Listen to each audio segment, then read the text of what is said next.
Hey, what's up, y'all? Happy New Year, and it's the first of the month, which means December is over.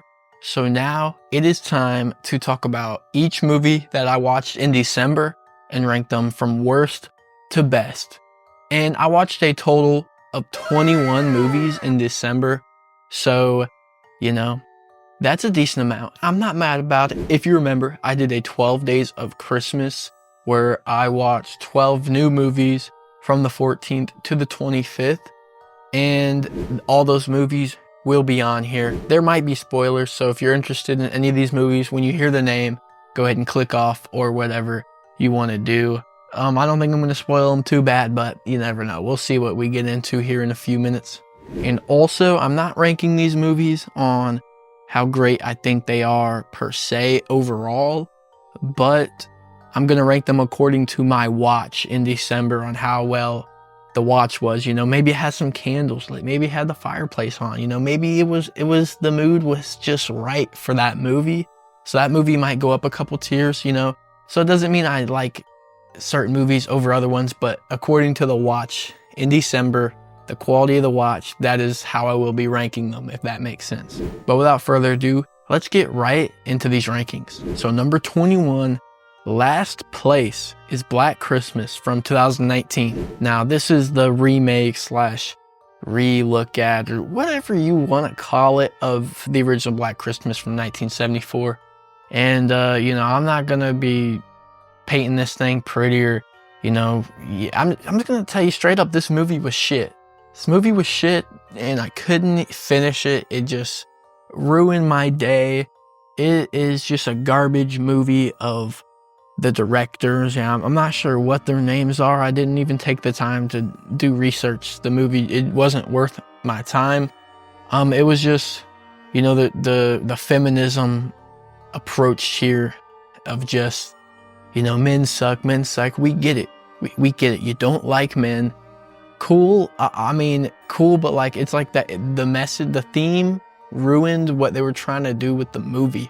Like, they were trying to go so far to push this theme where they didn't even put much work into the movie. So the movie was just kind of came out like a pile of dog shit, honestly. Like, I'm not against whatever message they were going for or whatever, you know. I don't even really care for any of themes, really. Like, the movie's got to be good. You can't just put the theme, know your theme, and not put any work into the movie itself. You know, it just wasn't a good movie, so it's coming in here at last place. At number 20, we have Red One from 2024. Now, this isn't a horror movie or anything like that, but it's just a nice family Christmas movie, I guess. It had The Rock, so I was like, it's got to be decent.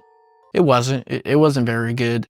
It was, it felt like TikTok made the movie. It was like, it was very strange, like a whole lot of strange things going on. So someone with TikTok brain just wrote this movie, or TikTok algorithm themselves wrote this movie on an iPad. You know, this felt like something you'd see on one of the little kids at Christmas, like your little cousin. You go up and take his iPad, see what he's watching, and you know, the iPad's all sticky. It's got like cheese on it and stuff, and he's watching Red One. And that's really what it felt like. I felt like a 2-year-old iPad kid. And you know, it didn't ruin my day, but it wasn't very good. So it's coming in here at number 20. At number 19, we have Hell on the Shelf from 2021. This is another one that was in my watch list for December, and I knew it was going to be bad. I watched the trailer. They had like some dubstep music over the trailer, like, but honestly, the setup and story wasn't the worst, and the twist they had in there, if you've seen the movie, I'm assuming you haven't, but the twist was actually pretty unique and pretty interesting. But it's just the low quality and the low budget just couldn't complete the story. And the main character, dude, like, it's honestly comedy. Like, I don't want to hate on the movie because it really just didn't have the budget. So you can't hate on it for that. You know, you can't really control that thing. But, you know, the main character that was cast here just has no emotion in his acting, and it's just kind of funny. He's like, oh no, the doll is now attempting murder. It's just like, bro, this is goofy. You know, it's a fun story, but they didn't smack it well, you know. Booty was still jiggling. Coming here at number 19. At number 18, we have The Lodge from 2019. Now, this story, also another one that I enjoyed. This movie was decent, but there were just some plot holes or plot question marks. I don't even really know what to call them. But, you know, high quality. It did have like a dreadful feel to it. You know, with, this isn't really a spoiler, but like 5 minutes in, when the mother of the two kids offed herself. And from there, it did give you that dreadful feel. But, you know, later in the story, it's like, why would these two kids troll this woman who is obviously mental ill? Like, literally, the character that Jaden Martell plays in this movie says to his father, this is real dialogue from the movie, he says, "Your new girlfriend is a psychopath." And then later they decide it's a good idea to gaslight her into thinking, you know, that she needs to repent for her sins with, you know, the story leading back to her being part of a cult when she was young and like her father being the cult leader or whatever. And it's just like, if you went through the trauma of someone that was mentally ill and now you know someone else in your life who is mentally ill and you decide to gaslight them to the point where they commit a crime, it's like, what are we doing? It's like, why? It's like, why? You know, so it feels like a plot hole because it's like, it just doesn't make any sense. The film had a fun idea, but it just didn't really work for me. So it's coming here at number 18. At number 17, we have Heretic from 2024. Now, honestly, throughout this movie, probably all the way to like the halfway point, I was loving it. I was like, wow, this is a 5 out of 5 for me. This is a great film. I was ready to push it into my favorites of the year, in all honesty. But after every twist they decided to put into this movie, it got worse. You know, twist, worse. Another twist, worse. And it's just like the message they were going for.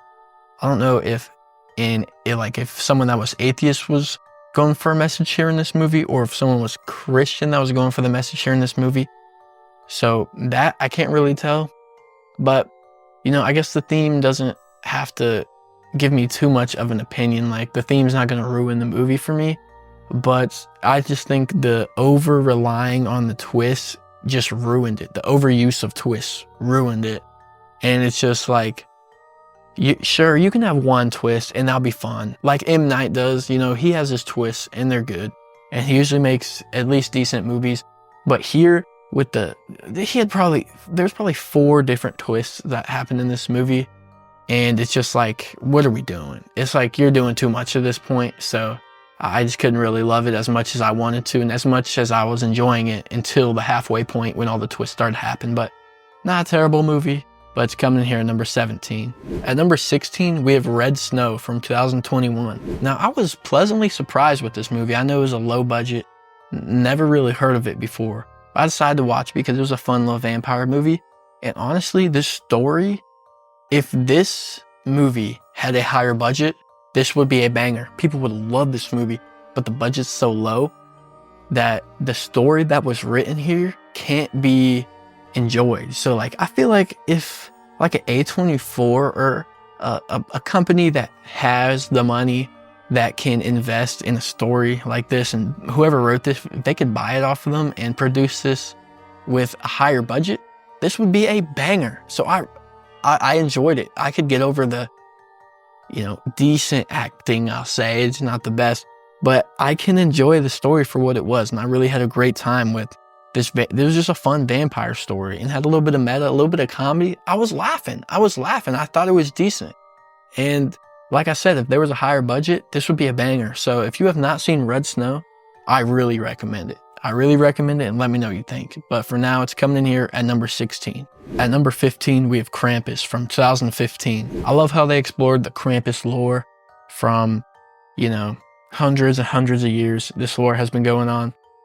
But it was fun. It was a fun comedy, and you felt kind of a little bit of doom here. Even in this comedy movie, you felt a little bit of doom with, you know, these kids started disappearing, and, you know, Krampus was home for Christmas, and it was fun, and you got to the end, and I love the twist of the end when you thought, oh, it's all over. He survived, he did it, and then he opens up his gift, and he sees a Krampus ornament. And then they zoom out and he's in the globe. Same with all the other families that have been destroyed. I really love the ending. That was a great ending. Had a great time with it. And it was just a fun movie overall. So Krampus is coming here at number 15. At number 14, we have Gremlins from 1984. Now this was my first watch on what is really known as a classic. And yeah, it's seen as horror, or it's listed as horror, but it's not really. It's really just like a family movie. So you can list it in horror if you want. I'm not one of those guys. I'm not one of those gremlins who was like, no, that's not the right genre. That's not a Christmas movie. You know, I don't care. List it however you want, however it appeals to you. That's what genre you can place it in yourself. But it was a fun movie. I really liked it. It lived up to the hype. I don't have much opinions for it other than it was fun. I don't think it's anything great, the greatest thing ever, as some people like to say, but it's fun, and it's probably already one of my favorite Christmas movies, so I got to put it there. I'm really acting like I didn't like it, but I really did love this movie. It was fun. I feel like fun just is the best word to use for this movie. No, it's not going to scare you. It's kind of funny, you know, maybe if you're young, but I think it's just fun, you know, a release from more serious movies that I watched on this list. I think I watched this after The Lodge, so it was good to have some fun after a serious movie like that. But hey, if I have to say this word again, I'm gonna have to end the video, but hey, Gremlins was fun, and it's coming in here at number 14. At number 13, we have Silent Night, Deadly Night, Part 2 from 1987. Now, yeah, objectively, this movie is dog shit. Okay, I'm not gonna act like that's not a fact, okay?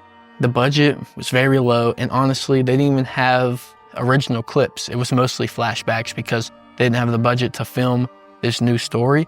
But I had some fun with it. With the shit acting, it was fun to laugh at and just enjoy the story. Like, the acting was very terrible, but it was so fun. Garbage Day! Huh? No! Garbage Day. I think that might be one of my favorite scenes ever. I was just dying. And also when he's in the movie theater with his girlfriend. Let's get out of here. No. I'm beginning to like this picture.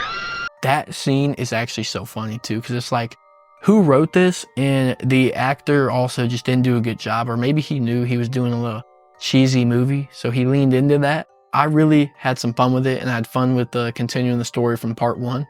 And I think it's a decent movie. It's coming in here at number 13. At number 12, I have Nosferatu from 1922. Now, I might get some hate from this because this is a classic, but understand this was my viewing, my watch, and I didn't have the live music to be played for me, you know, so I can't enjoy it. Like, if I got to see this at like a theater with live music, with people playing these instruments live, or maybe even just surround sound, this movie would be way better. But it's a great movie. I love it. Nosferatu is definitely scary. And like I said, I was excited to watch this because of SpongeBob, and I finally see where they got that scene from with Nosferatu flickering the lights. But I think it's a great movie. And I love the different, you know, this was how movies like this, it was a silent film, and that was the first one I got to see. And I actually enjoyed it a lot. So I thought it was very fun, but it's just not going to be able to compete with these other movies on this list. But it was great. And if I ever get the experience or the opportunity to watch this movie with live music and maybe even like a play, I think it'd be amazing. So hopefully I get to do that one day, but for now, it's coming in here at number 12. At number 11, I have Deathcember from 2019. So this movie, you know, I'm not going to lie to you, I didn't really get to lock in on this. It was kind of in the background as I wrapped gifts and things like that. So I think I watched it, 2 or 3 days before Christmas. So I can't put it too high, I can't put it too low. I'm going to put it right in the middle of this list because from what I saw, I mean, I didn't hate it. It was decent. And also there's 24 different films, like different mini films. It's an anthology. So I can't really rank this accordingly because there's so many films. So it's like, you know, if I like 12, hated 12, it's coming together at a decent movie. So from what I saw, you know, it was low budget, but it was fun. And, you know, like I said, I didn't get to really lock in on it, but I had a good time with what I did see. So December is coming in here at number 11. At number 10, we have The Star from 2017. Now, this isn't horror at all. It's an animated kids movie about the birth of Jesus Christ. And, you know, what's not to love about that? It was fun. And, you know, it was a nice relaxer, you know, had to take a break from these horror movies, okay? I had to watch something wholesome, something fun, and I had some comedy on here, some little kid comedy. And, you know, hey, I'm a little kid, what can I say? So I had a fun time with it. So if you're looking for a little fun kids movie, go check out The Star, but it's coming in here at number 10. At number 9, we have Y2K from 2024. Now, I was really enjoying this movie up until probably the second act. The first act, I had so much fun with it. I thought it was like really funny. But then when it got to the part when the electronics started misfiring, started firing back, I didn't like the direction they went with that, with like kind of like the weird sci-fi where instead of it just like misfiring and creating like disasters that weren't far-fetched, you know, they went for the crazy part of it, like the funny, I guess. I don't know really how to explain it, but what they had was all these electronics coming together and like being like moving monsters, like holding guns, shooting fire. And that isn't the direction I was hoping they went. I was hoping it'd be like the computer catches on fire, kills somebody, instead of the computer getting on top of a hoverboard and grabbing a knife and stabbing someone. That's like, I don't know. It just wasn't, it was a strange way to go. And so it was a weird like sci-fi turn they took, but I really enjoyed the comedy and I thought the movie was very fun. And if we're just talking about the first act alone, you know, I absolutely loved this movie. You know, I got my twin Jade Martell in it, so how can I not? It's one of my favorite actors. But Y2K was a fun movie, and it's coming in here at number 9. At number 8, we have The Nightmare Before Christmas from 1993. Now, everyone that enjoys Halloween loves this movie because it bridges Christmas with Halloween, makes it a nice, fun sandwich, and, you know, it's a great kids movie, obviously, and it's a little bit of got the musical elements in here too, but, you know, not a horror movie, it's a Disney movie. But seen this movie many, many times and it never disappoints. And it's great to watch around Christmas or Halloween time. So it's coming in here at number 8. At number 7, we have Carry On from 2024. Now this movie isn't a horror movie. It's more of a thriller, but you know, you've probably seen it. Everyone's going crazy about it right now, but I had fun with it. Even though I do have some cons I would like to talk about even before I get to the pros. So I usually can't get over movies that are not logical at all. It's one of the reasons that I don't like Speak No Evil, because, you know, the logic, it's like, we're not leaving that toy behind. You know, we can get into that, but for me, Carry On, the ending was able to overcome the stupidity that was taken by this character. A TSA officer is not going to put a random earbud in his ear. First of all, that's disgusting. And second of all, as a TSA officer, he is trained better than to put a earbud in that someone is just telling him, hey, put this earbud in. And also, if you're in trouble, you're gonna blink. You're gonna blink at your boss, or, you know, do something strange. You're not just gonna get bitched by some dude that's trying to commit these heinous acts. So, you know, other than that, I enjoyed this movie though, and it had some great performances, had a nice thrilling ending, and had a great ending. And I had a great time with it, and it lives up to the hype. And other than the stupidity that took place, I had a great fun with it. So it's coming in here at number 7. At number 6, we have Terrifier 3 from 2024. Now, y'all know I love this movie, and I've talked about it many, many, many times, and I've seen it many times now. But I watched it again. I put it on my my watch list for December, because it is a Christmas movie now. So that's fun to throw in there, and to make the family watch it and be like, wow, what the fuck is wrong with you? Why are you making us watch this? But it's coming here at number 6 because I've talked about it many times, and I want to, you know, have some other fun with it and let some other movies take the shine and talk about those more and put those higher up in the list. And I had a great watch with this, but it's not going to live up to the watch when I was in the theaters and watched this, you know, with the surround sound on the big screen. So it's coming in here at number 6. Y'all know I love it, but Terrifier 3. Number 6. At number 5, we have The Substance from 2024. Now, I was trying to watch this movie for a while as I've heard it's insane, it's crazy, and it's insane and it's crazy. It's what they say it is. I had a lot of fun with it, but I do have one con, So the world is too hypersexualized. I'll just get straight into it. We didn't need to see all the tits and all the ass for that long. I'm gonna be honest. And this, like, no one wants, dude, the movie could have been an hour and 30. Like, that 40 minutes of literally damn near just porn that we had on our screens was, I just feel like, was just a cheap shot to grab the attention of all the horny bastards out there. But other than that, it was a great movie. And if you could take that off, it probably might even go into my top 5 of the year. But that stupid 30, 40 minutes of, I'm going to call it softcore porn for the horny bastards to capture their attention. It's just like, man, come on. You don't need to do that. You don't need to do that. So other than that, great movie, had a great time. The ending, absolutely disgusting. The movie, absolutely disgusting. And also, this is a question. I actually do want to talk about this. How the hell did the young version of her, or the duplicate version of her, build that wall in her apartment? And dude, I don't even think I could hire someone to do that and make it like an invisible door that you can't even tell is there. That takes some skill. And she just like went out and got some tools and just got it done in like a day, or at least done in a week, because she had to switch back to her old person. So that's just like a question mark. So if y'all got anything to say about that, please let me know. But hey, it was a great movie, a very unique idea, and kind of a theme to, like, love yourself. Don't try to always worry about your appearance. Just love yourself for who you are and accept that. And I think that's a great theme.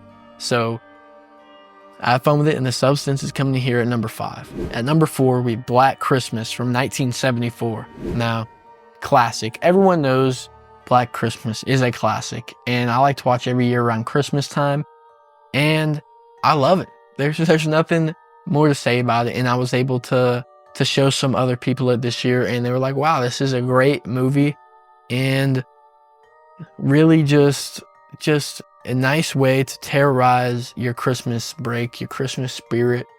And there's no better way to just ruin your Christmas. So I really enjoy Black Christmas, and it's a classic. I can't say more than what everyone has already been saying for years now. So Black Christmas coming here at number 4. At number 3, we have Salem's Lot from 2024. Now, I talked about this in my last video, the top 5 movies of 2024 for me. And I know it's a hot take. People don't like Salem's Lot, but I loved it. I had a great time with it. I think the atmosphere is amazing. The cinematography is beautiful. And that's what really got me hooked. And then, other than it just being a fun vampire movie, and like I said in my last video, I have not watched the miniseries. I have not read the book. So this is my first experience with the story, and I thought it was so fun. I love the 1975 era vibe, and I love the ending and the drive-in movies. Thought that was beautiful. And I also liked how Mark, the little kid, was the badass in this movie. So for me, this was a banger, and I enjoyed every second of it. So Salem's Lot's coming in here at number 3.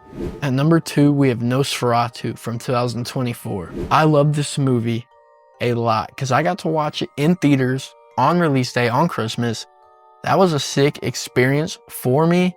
And I watched the 1922 movie to get, ready, get in the mood, get in that story of Nosferatu, get in that Dracula story before I watched this. And I thought it was great. I think this, even more than Salem's Lot, created an immaculate environment. The picture, the feel. The movie was done in a way that made it look like it was black and white, even though it wasn't. With such a gloomy and gothic atmosphere. That's the word I'm looking for. Atmosphere. This movie does it so well, and it is just amazing. And the story is not too different. This story has been told. But through Bill Skarsgård as Count Orlok and the amazing atmosphere of this movie, it is a beautiful film, and had a great time. And with each day that goes by, I think about this movie and I like it even more and even more. So Nosferatu is coming in here at number 2. And at number 1, we have Smile 2 from 2024. Now, I waited a little bit to watch this. I didn't watch it right when it comes out, obviously. So my first time was in December, why it's on this list. But I was getting ready for my top 5 movies of the year by watching any movies I had not seen that came out this year. I didn't have a chance to see them, so I watched them in December, try to cram them in. And I watched Smile 2 at like 6 a.m. while I was trying to work out. I was trying to work out. All right, let me tell you, because when I turned this on, I was hooked. I just ended up standing there watching this movie, and I ended up not even working out till after the movie. So it kind of just, it took my morning, but it was so fun that I had no complaints. I like this better than the original. And I thought it was a great way to explore that trauma through Sky Riley and to go deeper into the roots of that trauma and why she is how she is and how that demon was able to attach to her because of her past trauma. And I think this movie did an amazing job with that and also created a very unique and fun ending with many, many, many people seeing her off herself. So it's like we have questions about who this smile demon is going to pass to, because we don't know if it passes to everyone in the crowd or if it only passes to those in the crowd with trauma, or if it only passes to one person in the crowd with the most trauma. So I think that'll be fun to see that. And there's probably going to be a Smile 3 here. So just a very fun movie. And I had a great time with it. Like, I was just locked in from that opening scene till the end credits. I was locked in, and I didn't even see this in film. So this easily got to my top 5 movies of the year. So it's easily being number 1 in my December watch list. So Smile 2 was a banger. Well, that's going to do it, y'all. Those are every single movie I watched in December from worst to best. Please let me know what y'all thought about this list down in the comments below. Let me know your favorite movie that you watched this December, whether it's a Christmas movie or a horror movie. Drop them down below. I'd love to hear them. Please drop a like and hit that subscribe button, or Count Orlock is gonna want to have sex with you. So yeah, I'm sorry. Thank y'all so much for watching, and have a blessed day. Peace.